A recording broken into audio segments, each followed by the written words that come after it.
मित्रांनो, बघूयात लपंडाव मालिकेचा आजचा दुसरा नवाकोरा भाग.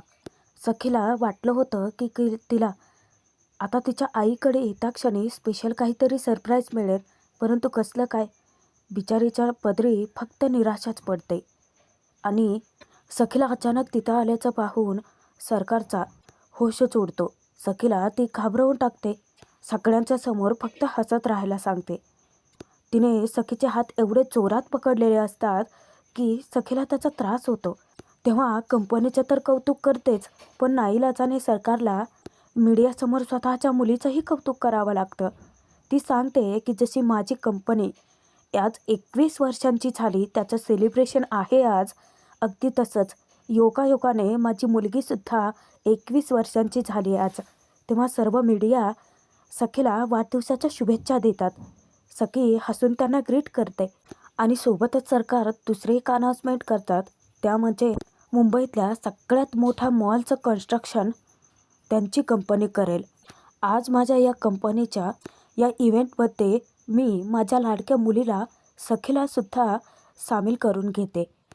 सरकारांचं हे मीडियासमोर फक्त वरवरचं प्रेम असतं. सखी तर आतून तुटते. आता सेलिब्रेशन म्हटलं तर केक कटिंग आलंच आणि ते कापण्याचा मान मी माझ्या मुलीला सखीला देते. तेव्हा सरकारांवरती तर टाळ्यांचा वर्षावच होतो. सगळं मीडिया एक बिझनेस वुमन म्हणून सुद्धा, सोबतच एक आई म्हणून सुद्धा सरकारांचं तोंड भरून कौतुक करतात. पण सरकारांचं ते सखीवरचं प्रेम फक्त वरवरचं दाखवण्यापुरतं असतं. त्यावर सरकार त्यांना सांगतात की काय आहे, एकदा लग्न झालं की लोकांना असं वाटतं बाई संपली, परंतु तितक्याच आत्मीयतेने काम करून ती एवढा मोठा डोलारा उभा करूच शकते की. सरकार ज्यावेळी परशुरामवरती कटाक्ष टाकतात, त्यांच्या नजरेतच त्याला कळून येतं आणि तो लगेचच केक मागवतो. केक सखीच्या समोर येतो, परंतु त्या केकवरती तर कन्स्ट्रक्शनचं नाव असतं. 21 वर्षांचा सोहळा साजरा होणार असतो. बिचारीचा हिरमोड होतो. किती अपेक्षा ठेवून आली होती मनात, तिची आई तिला खूप छान असं सरप्राईज देईल. आता इकडे घरामध्ये देवपूजा तर आटोपल्यानंतर मीनाक्षी देवाकडे एकच साकडं घालते की या घराचं, या घरातल्या माणसांचं आणि बिझनेसचं वाटोळं होऊ देत. तिच्या मनामध्ये फक्त सरकारांच्या विरोधातली आग धगधगते. ज्या घरात माझं भलं झालं नाही, त्या घराचंही भलं कधी होऊ देऊ नकोस. या घराचं, बिझनेसचं वाटोळं होऊ देत, अशी ती प्रार्थना करते. नको वाटतं मला सगळ्यांशी चांगलं वागायला. या घरातल्यांच्या एकाही विषयी माझ्या मनात तीळ मात्रही दया नाही आहे. पण काय करणार, या सगळ्यांचं वाटोळं झालेलं बघायचं आहे ना, म्हणूनच तर सगळ्यांशी वरवर चांगलं वागावंच लागतं. हेच मागणं मी रोज तुझ्याकडे मागते. थोडं तरी दान माझ्या पदरात टाक, अशी प्रार्थना करतात. इकडे सर्वजण वाट पाहत असतात. तेव्हा सरकार सखीला केक कापायला लावतात. सखी अजूनही त्याच धक्क्यात असते आणि त्याच वेळेस सरकार मात्र स्वतःची इमेज राखण्यासाठी मीडियाला सांगतात की सखी कशी थोडी इमोशनल आहे. तिला ना आता नक्कीच वाटत असेल की तिच्यासोबत केक मी कट करावा, तेवढा आमचा बॉन्ड स्ट्रॉंग आहेच. सरकार सखीजवळ तर येतात, पण रागाने हिसक्याने तिचा हात पकडतात. सखीला पुन्हा त्रास होत असतो, परंतु त्याकडे दुर्लक्ष करून त्या फक्त स्वतःची इमेज राखण्यात व्यस्त असतात. जबरदस्ती सखीचा हात पकडून त्या केक कट करतात. सर्व मीडिया परत टाळ्यांचा वर्षाव करत त्यांना अभिनंदन करतं, शुभेच्छा देतात. पण आता सखीला तिच्या आईला केक भरवायचा असतो. त्या तेथून निघूनच जातात. मीडियावाल्यांना त्या सांगतात की आपण आता मॉलचं 3D डिझाईन बघूयात आणि ते पाहण्यासाठी मीडियासोबत ते जातात. मीडिया त्यांना विचारते की परंतु मुंबईतल्या सगळ्यात मोठ्या मॉलचं कन्स्ट्रक्शन नेमकं कुठं आहे, लोकेशन कळेल का? त्यावर हसून उत्तर देतात सरकार की लवकरच त्याच्या डिटेल्स मिळतील. बिचारी सखी परत एकदा केकचा तुकडा घेऊन आई म्हणत धावतच येते, पण सरकार तसंच निघून जातात. सखी मनातून दुखावली जाते. तिचा हिरमोड होतो. सगळे निघून जातात सरकारांच्या पाठोपाठ, पण सखी तिथे एकटीच पडलेली असते.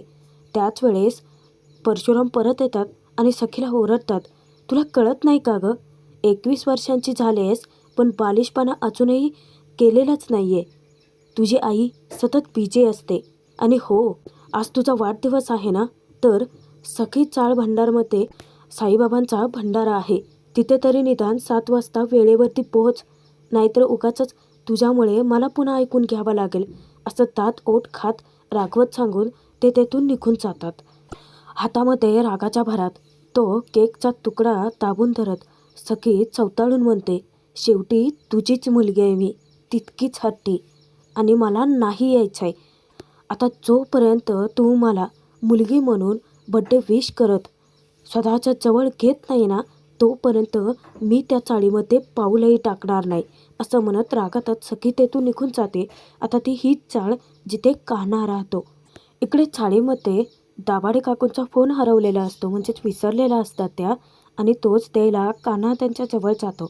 तो म्हणतो की काकू, कुठेही ठेवून देताना फोन तुम्ही. नेमका तेजस्विनी सरकारचा फोन येतो त्यांना. आणि त्याच वेळेस कान्हाला त्या तेथून जायला सांगतात. खरं तर हकलवतातच. कान्हाला गडबड वाटते, कारण काकू याआधी कधीच अशा वागल्या नव्हत्या. आता तो तर तेथून निघून जातो, पण ज्यावेळेस सरकार दाभाडेला सांगतात की दाभाडे, एक गुड न्यूज आहे अहो तुमच्यासाठी. काय आहे? मॉलचं जे कन्स्ट्रक्शन होणार आहे ना, त्यात आज मीडियासोबतच खूप साऱ्या इन्व्हेस्टर्सनी इंटरेस्ट दाखवला आहे अहो. त्यामुळे लवकरात लवकर ती चाळ रिकामी करा. चाळ रिकामी करण्यासाठी सगळ्यांना विचारून घ्या. गेले 10 वर्ष पाहिलेलं स्वप्न आहे मी, आणि ते मी पूर्ण करणारच ॲट एनी कॉस्ट. सरकार सरळ सरळ धमकवतच असतात. आता ती चाळ मिळवण्यासाठी मी काहीही करू शकते, अगदी काहीही. येते मी संध्याकाळी तुझ्या साई भंडाऱ्यात, असं सांगून त्या फोन ठेवून देतात. दाभाडे काकूंना तर घामच फुटतो की, कारण सरकार काय चीज आहे ते तिला चांगलंच कळून चुकलेलं असतं. सखी गाडीतून घरी यायला निघालेली असते, परंतु काही केल्या इव्हेंटमध्ये झालेला तिचा अपमान, तिच्या आईने तिच्यासोबत केलेली विचित्र वागणूक ती अजिबात विसरू शकत नाही. त्याचा सगळ्यात जास्त त्रास होत असतो तिला. आणि इतक्यातच तिला कुल्फीचा फोन येतो. ती खूप उत्साहाने विचारते की सखी ती कशी झाली बड्डे पार्टी, केक कोणत्या फ्लेवरचा होता, आणि तुझ्या आईने म्हणजे सरकारने तुला विश केलं, सांग ना ग सखी, त्यांनी तुला बड्डे गिफ्ट काय दिलं.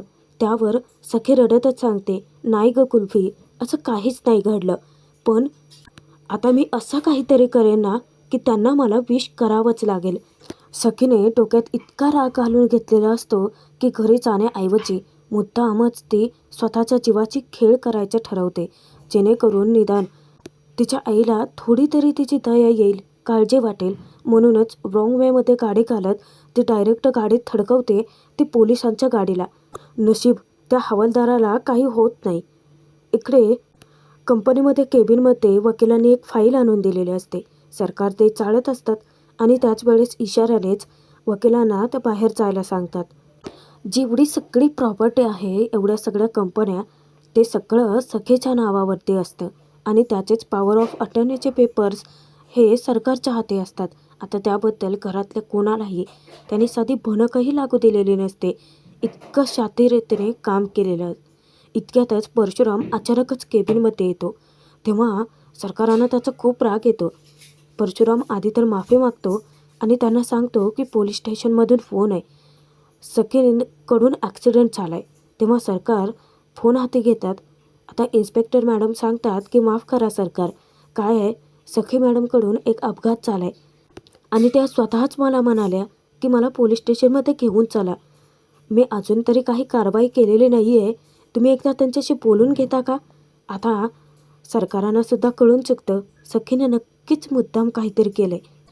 सखी फोन हातात घेता क्षणी हसून विचारते, हॅलो आई, येतेस ना, काय आहे, आता तर तुला मला घ्यायला यावंच लागेल. मग सरकारांना कळतं सखीची मुद्दाम केलेली खेळ. सखी मस्त पोलिसांशी गप्पा मारत असते, तेही अगदी मनमोकळेपणाने. ती त्यांना विचारते की असं मस्त युनिफॉर्म घालून किती छान वाटत असेल ना तुम्हाला ड्युटी करायला. माझ्या बाबांचं पण स्वप्न होतं की मी पोलीस बनावं आणि असंच युनिफॉर्म घालून ड्युटीवरती जावं. मी पूर्ण करणार आहे माझ्या बाबांचं स्वप्न एक ना एक दिवस.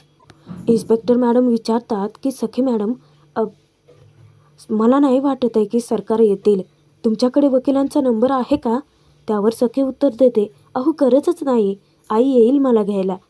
गाडीचा आवाज येतो आणि सखी खुश होऊन जाते. ती म्हणते की आई आली. पण तिच्या ऐवजी वकिलांना घेऊन परशुराम आलेला असतो. त्याला पाहता क्षणी सखीचा मूड ऑफ होतो. ती बाहेर जाऊन डोकावून पाहते आणि ती विचारते की आई नाही आली? परशुराम म्हणतो की मी आलोय ना, तुझा मूर्खपणा निस्तारायला. कशाला हवी आहे ती? सखी आता मोठ्या आवाजातच विचारते, आई का नाही आली? परशुराम म्हणतात की तुला माहिती आहे, तुझ्यासाठी सगळी कामं टाकून मी आलोय. म्हटलं ना त्या नाही येणार आहेत.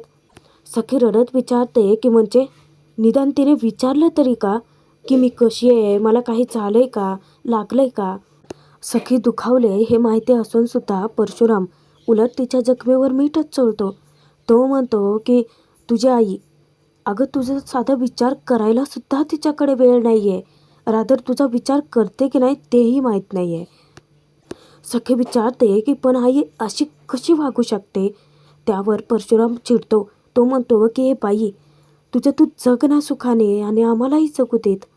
काहीतरी मूर्खपणा तू करतेस आणि निस्तरायला पूर्ण कामात फॅमिलीला लागतं. युजलेस. आणि परशुराम तिच्यावरची चिडचिड करून त्याचं काम करायला निघून जातो. परत सखी दुखावते आणि तिची पावलं वळतात ती सखी सदन चाळीकडे. एकटीच रस्त्याने चालतच ती त्या चाळीपर्यंत जाते आणि तेव्हाच चाळीच्या बाहेरच तिला तिचं बालपण आठवतं.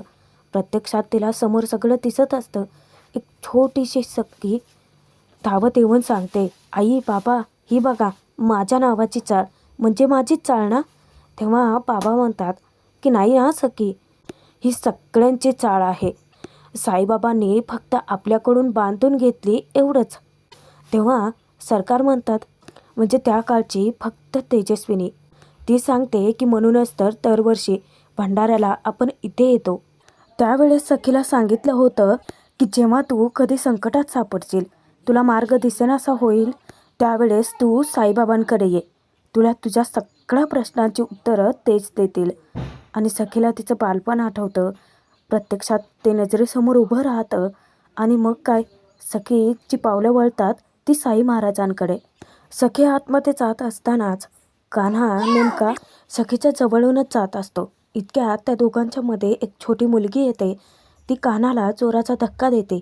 त्याच वेळेस कान्हाच्या हातात असलेल्या टोकरीतली सगळी फुलं सखीच्या अंगावरती उधळली जातात.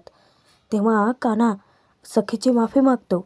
सखी त्याच्याकडे वळून पाहणार तर त्याचा मित्र त्याला पुढे घेऊन निघून जातो. सखी त्याच्याकडे पाहतच राहते आणि त्यानंतर तिची पावलं आपसुकच वळतात ती साई महाराजांकडे. मनात अजूनही तिच्या आईने केलेला तिचा अपमानच असतो.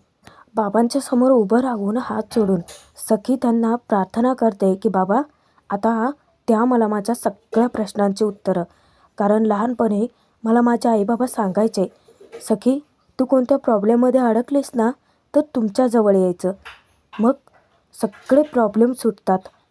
आई मला जवळ का नाही घेत? आज माझा बड्डे असूनही तिने मला आशीर्वाद का नाही दिला? आई म्हणून तिला हाक मला का नाही मारता येत? तिला सरकार म्हणावं लागतं. मला तर आता असं वाटतंय की ती फक्त मला एक ट्रॉफी डॉटर म्हणून मिरवते. आता जोपर्यंत मला माझ्या प्रश्नांची उत्तरं तुम्ही देत नाहीत तोपर्यंत मी इथून हलणारच नाही. सखी हट्टाला पेटते आणि त्याच वेळेस सखीवरती खूप मोठं संकट ओढावणारं असतं. कारण ज्या ठिकाणी ती उभी राहिली आहे तिथे वरती झुंबर लटकवलेलं खूप सारं डेकोरेशन असतं, ज्याचे दोरे आता तुटत चाललेले असते. इतक्यातच आता ते सगळं डेकोरेशन सखीच्या अंगावरती पडणार तेव्हा कान्हाची नजर जाते. भाग संपतोय. पुढे बघूयात. कान्हा धावतच सखीला वाचवण्यासाठी जातो आणि वाचवतो सुद्धा. चाळीमध्ये भंडाऱ्यासाठी आलेली आणि सोबतच ती चाळ रिकामी करण्यासाठी धमकी द्यायला आलेली सरकार सगळ्या चारकरांवरती भडकते. माझी मुलगी म्हणजे काय तुम्हाला मस्करी वाटली का? तेव्हा कान्हा डायरेक्ट तिला भिडतो. तो सांगतो की 1 मिनिट मॅडम, नाही म्हणजे तुम्ही आम्हाला जे बोलताय ना ते जरा गप्प बसा, कारण याच चाळकऱ्यांनी तुमच्या मुलीचा जीव वाचवला आहे. आता कारमध्ये दाभाडेंसोबत सरकार डील करत असते आणि दाभाडे सांगतात की एवढ्याशा पैशांमध्ये ही चाळकरी चाळ खाली नाही करणार. सरकार रागाच्या भरात तिच्या गळा चावळतात आणि त्याच वेळेस नेमका कान्हा तिथे येतो. मित्रांनो, भाग कसा वाटला ते जरूर कळवा आणि सबस्क्राईब नक्की